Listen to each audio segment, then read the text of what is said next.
बिस्मिल्लाहिर्रहमानिर्रहीम। अस्सलाम वालेकुम व्यूअर्स। आज मैं आपको हज़रत उमर रज़ियल्लाहु तआला अन्हो के तक़वा से मुतालिक वाक़या सुनाऊंगी। हज़रत अय्यास बिन सलमा अपने वालिद से नकल करते हैं कि उन्होंने कहा, एक मरतबा हज़रत उमर बिन ख़त्ताब रज़ियल्लाहु तआला अन्हो बाज़ार से गुजरे। उनके हाथ में कोड़ा भी था।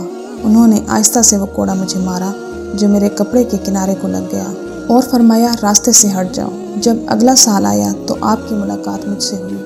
मुझसे कहा, ए सलमा, क्या तुम्हारा हज का इरादा है? मैंने कहा, जी हाँ।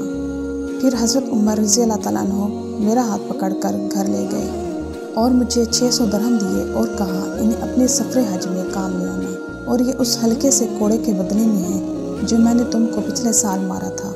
मैंने कहा, ए अमीरुल मोमिनीन, मुझे तो वो कोड़ा याद भी नहीं आ रहा। फरमाया, लेकिन मैं तो उसे नहीं भूला। यानी मैंने मार तो दिया, लेकिन सारा साल खटकता रहा। उम्मीद है कि आपको मेरी आज की वीडियो पसंद आई होगी, तो मेरी वीडियो को लाइक करना और मेरे चैनल को सब्सक्राइब करना ना भूलिएगा।